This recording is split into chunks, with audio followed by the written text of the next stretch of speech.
Let's get ready to rumble!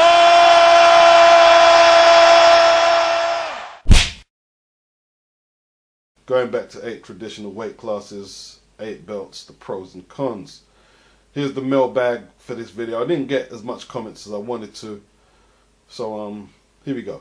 Reece Shigori: the government has destroyed the council housing, the National Health Service, the car industry, steel industry, mining industry, and completely wiped out and sold our national gold reserves. And they've reduced the military. Government intervention is only good if the governments are in your pocket, and they open the door for local, national competition, so there is more of a trickle-down effect. Government intervention in boxing? Hell no! Just maybe saying amateur boxing because you can carry around a national flag and your bad antics can leave people with a negative reaction on your country. Yeah, well, at least with the amateur boxing there's no purse money being handed out, so the government can't really be that corrupt in regards to that. But there is sponsorship money there, so, you know, and lottery funding as well, so, you know, that's something you have to trust the government with, I guess. Reece also said, this vid has been added to my playlist, Business and Sports. Few of my vids are on there. And he says he may have to chime in on some topics with me later. Yeah, definitely so, bro. Bloodboxing said, this video covered much more than your view on going back to the original 8 weight classes. Very interesting video filled with knowledge. And I say thanks for that, Blood. Much appreciated. Fair Shake says, dope video. People always want what they can't have. It's the nature of man. If you go back to 8 weight classes, they would complain about adding more. It's the nature of the beast. Yes, indeed. Yes, indeed. Khalil Burton. He says he's a big B-Hop fan as well, but the point you made about him having 2 belts outside the one he lost to Chad Dawson was spot on. The Gary Russell situation was spot on as well. Great video, Beats. Thank you, Khalil. Much appreciated. Manny Pacquiao did that as well, didn't he? After he lost to Marquez by KO. I mean, what did he win? A vacant WBO against Brandon Wilson, his next fight, you know? And then he's champion again, you know? In line for his massive purse against Floyd. Air Johnson, he says, great video. I say, much appreciated. Holy Roller TV, he says, yes, Beats, putting in work as usual. Are you freestyling or do you research for each show? Do you check for Boxing Ego's channel? Well, I do freestyle a lot. I freestyle a lot. I research quite a bit. I do whatever I have to do to make it as comprehensive as I can. That's what I do. The Fox Strikes, he says, great video. And I say, much appreciated, Fox. Baltimore Boxing, he shared it on Google. Much appreciated. Jazz Talbot, he said, the weight limits in the original 8 divisions would have to be revised. Boxing Wave, he says, facts, in reply to that comment. Wave also goes on to say, the only thing I disagree with is that there would be a lot less fights if there were 8 divisions. I think if they returned to 8 divisions, then fighters would just have to fight more often. Maybe not the superstars in boxing, but many of these young or unknown champs and prospects would get more fights. These networks and promoters will definitely keep their schedules rolling because they have to make money. I would actually like it better if these fighters today fought more often. You have young champs like Bubu and Andrade who haven't fought in a year. Overall, great video, probably the best out of all the ones I've heard so far on this topic. You spoke from the business-minded and more realistic point of view. D-Style and Blood made great videos on this too, and I agreed with them from their perspective. But they, including myself, when I spoke on Catchweight, spoke from a die-hard fan's point of view. Yes, indeed, which is it's easy to see it through our die-hard lenses, you know. So I tried to give it a bit of a different dimension. And here's the thing, though, Wave. Yeah, you're saying less belts would force these guys to fight more to get recognized, but what you have to realize in the golden era where there was 8 belts, career options and employment opportunities were a little more limited. Not that unemployment was necessarily higher back then, it wasn't. But young people today, they have higher expectations of themselves. You know, the welfare system is more available for kids who don't make a go of it than there was back then. You know, it was harder to obtain things like welfare back in the 50s and 40s and what's it not. And the notion of us thinking that, yeah, well, you know what I mean, we're going to teach these kids now, you're going to have to work hard to get the one belt per division. They're not, some will do it, but for the most part, a lot of them are not going to go into the sport. They're not going to go into it. If they realize that it's going to be that hard to be a world champion, a lot of them are not going to go for it. And they'll just walk away from the sport. I mean, in your country, America, you're not turning out the same level of world champions that you once were. Your amateur game has been suffering because you're just not getting the gene pool of talent into the sport.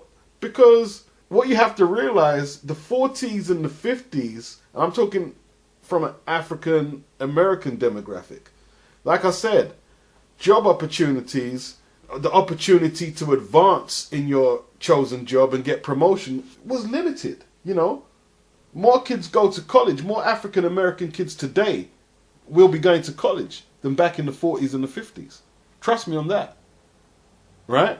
Society, whether you think it has been a good job or not, has tried to address a few ills and wrongs of the past. So there's more women going to college. There's more women in different areas of employment. Yeah?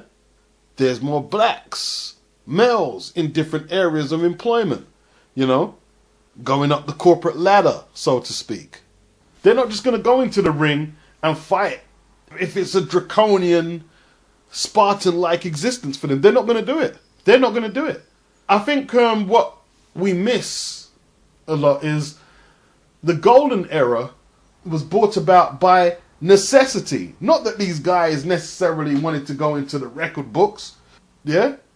Charlie Burley had to fight the heavyweight when he got to the venue because his middleweight opponent wasn't there, and if he didn't take the fight he wouldn't have ate. Yeah, he was a welterweight at one stage, like Keith Thurman's a welterweight.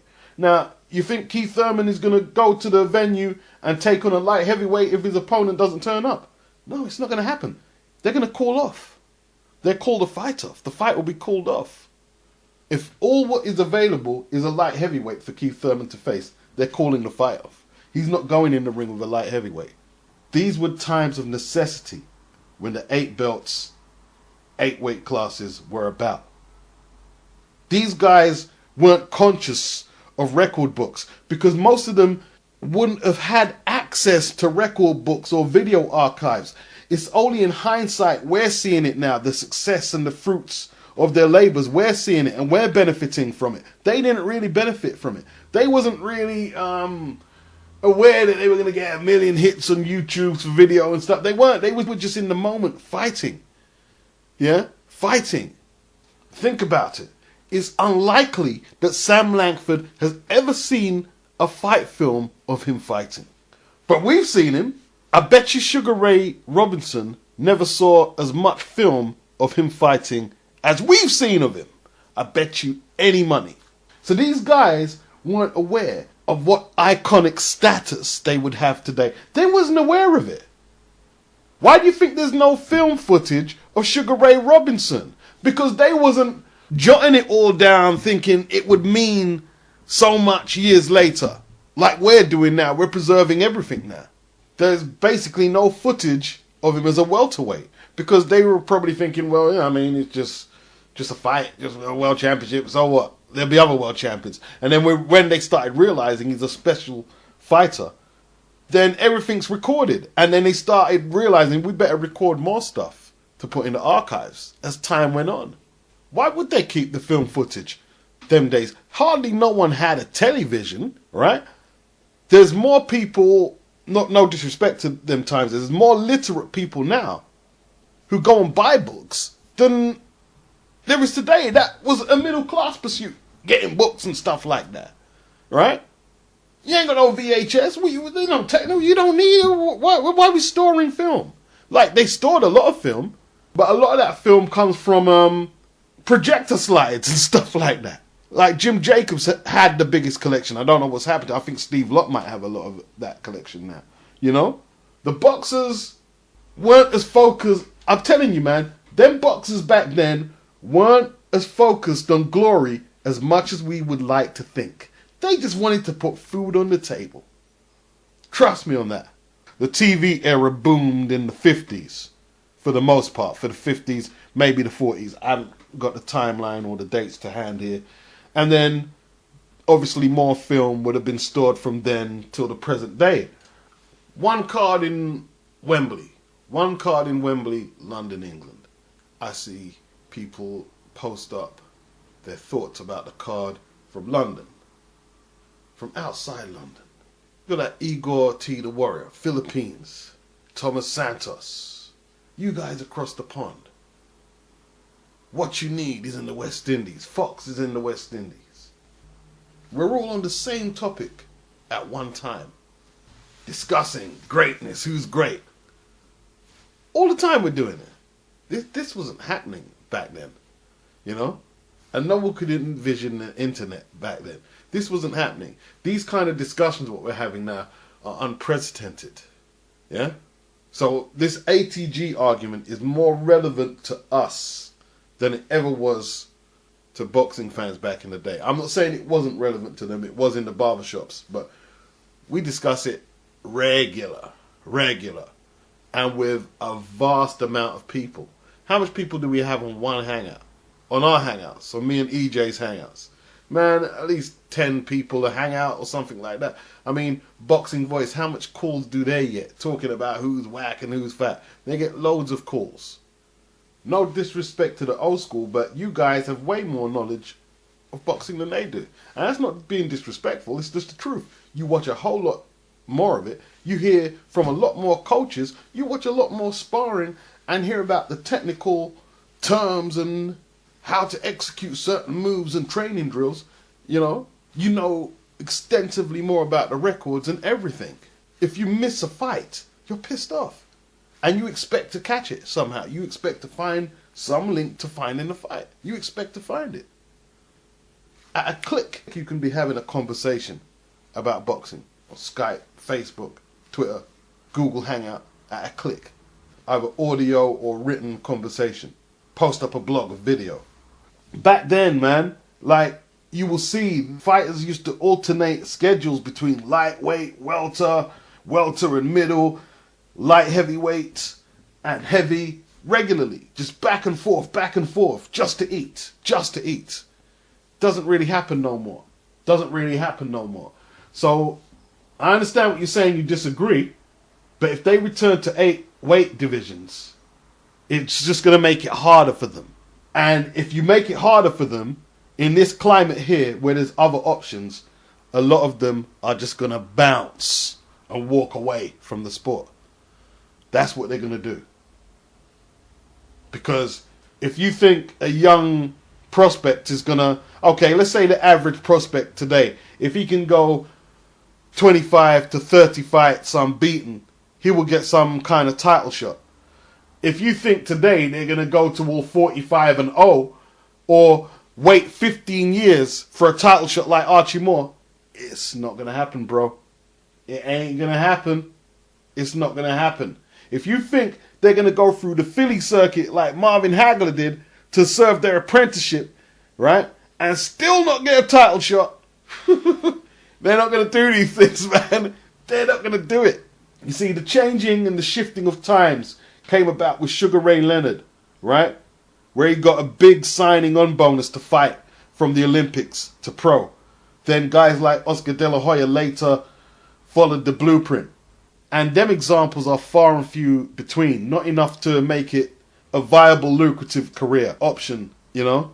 What you have to realize, man, if there was more than 8 belts back in the day, you wouldn't have had a coloured heavyweight championship, right? Where whites were organising these fights, these coloured heavyweight title fights, and taking all the money. If there was more belts back then, the dominant white champions would have had to, at some stage, have squared off against black opponents, because they just wouldn't be able to fill the void of credible white challengers for 4 belts. But with 1 belt, they could do that easy, and they did do it for years. But with 4 belts, they would have been forced to fight the Harry Wills. They would have been forced to have fought Sam Lankford, Sam McVeigh, Gene Janae, and all them guys there. Larry Gaines. They'd have been forced to fight them. The Black Murderers Road dudes. The Charlie Burleys. The Holman Williams. The Lloyd Marshalls. Elmer Ray. The Coco Kid, etc., etc. They would have got title shots back then. They would have got title shots. We would have seen better performances from them guys. Right? Because they'd be having whole training camps to train for an opponent. They wasn't affording them luxuries.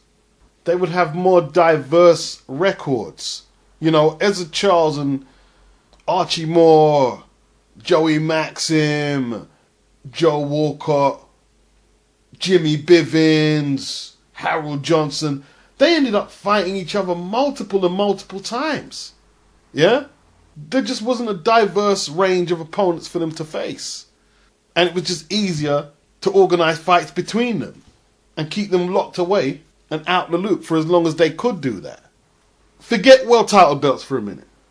There's other belts. Like in the UK, they used to just have the British title. And then the Commonwealth title came. The Commonwealth title allowed African fighters to challenge and get something. New Zealanders from the Asian Pacific part of the world, the West Indies, etc., etc. They managed to get a chance. Commonwealth champion, if they can make a success of that, they could possibly get world title shots. That sprung off that. I spoke about the Commonwealth title in my History of British Black Fighters video. I spoke about that. And there was one guy saying, well, look, because of discrimination, they wouldn't let black fighters fight for the British title because that was reserved for Caucasians. But the Commonwealth title, they could have a go at that. And then later, the barriers got broken down by Dick Turpin and Randolph Turpin. By Dick Turpin, first British champion, and his brother Randolph was the first British world champion, black world champions and British champions. You know, you do realise that boxing exists in undeveloped countries. Do you realise how much opportunities the WBO and IBF have gave to South African fighters in the townships? How much maybe the WBA belt has given to fighters from Thailand in the lower weights and such. You know, before the Queensberry rules, and it was bare knuckle fighting, the bare knuckle world champion or world champions were normally Irish American men. They was the demographic that fought for that belt in the main. Not necessarily because they was the best, it was more a case of it's our ball and you can't play. One belt cannot feed enough fighters to sustain boxing. It can't do it, man. It can't do it. I mean, a lot of them, so to speak, undeveloped countries rely on the revenue of putting on a card with a world title fight on there. I mean, if you took away all the belts, it's going to be for the majority monopolized in America and the UK perhaps, or the Sauerlands in Germany or Europe, in westernized countries, in developed countries, monopolizing it all. Is that right? I mean, if we're going to go by a singular standard, then we have to be able to test it in other arenas. Would you be happy if you could only get one service provider for your internet and you couldn't opt to go to anyone else to patronize their business? No, you wouldn't. No, you wouldn't. Or if there was just one supermarket or two supermarkets and you couldn't go nowhere else, you just had to buy from there. Would you want to go back there? No. Why would boxers want to go back to that system? Why? I spoke to boxers and they spoke about their WBU belts and they said they were world champions. And I'm thinking to myself, hang on, that's not a recognized belt. You see, that's for us diehards. That's for us who watch boxing and don't compete in it. You go and tell a WBU belt holder they're not a world champion to their face. I bet you don't do it. Go and tell his kids that he wasn't a world champion. In the 50s and 40s and probably the 60s, sometimes you'd be just lucky to get on a card. It's not like today. It's not like today. You'd be lucky just to get on a card. The amount of fighters who just had to supplement their money by sparring if they could get sparring work. Do you know how much quality fighters never even managed to get regular fights to build a record? on any decent cards. Do you know how many fights guys like Jack Dempsey had? Smoker fights or whatever they called them. And Henry Armstrong before they turned pro. Do you know how many fights the British fighters used to have in the boxing booths before they turned pro? Like Freddie Mills. Stacks and stacks and stacks and stacks, bro. Stacks. Not amateur fights. Not amateur fights. It wasn't as nice as no amateur setup. The only way you will be able to get modern day boxers to conform with our demands would be if there was to be a major depression stroke recession to hit the world, and all that reality TV mentality thinking you're going to get famous for nothing has to die, and you really literally have to work for every penny you earn. The social climate would have to change for us to get boxing back to like it was before. You'd have to actually reverse time. You'd have to go in a time machine and make 2015 almost like living in the 50s and the 40s. Yeah? That's what you'd have to do. Just reducing the belts and weight classes wouldn't get the change that you desired. Trust me, it wouldn't. It wouldn't. They wouldn't fight more. I'll tell you what though, in the poor countries, they would probably fight more. Maybe the real poor countries, thinking about it, maybe the really poor countries, but as for your country across there, my country, no. No fighter's going to wait 15 years for a world title shot today. None of them. And I wouldn't blame them. This is what I was saying, man. Like, I'm not going to mention no fighters, but when I talk about the throwback thing, you guys are looking at it from a totally different eye than what I am. You know? Totally different eye. The fighters you guys are saying are throwback fighters have matchmakers. Throwback fighters didn't have no matchmakers. Didn't have no fight schedules, and they didn't have I get injured and I can take 6-12 months off to heal. Nah. You fight injured. Or you don't eat.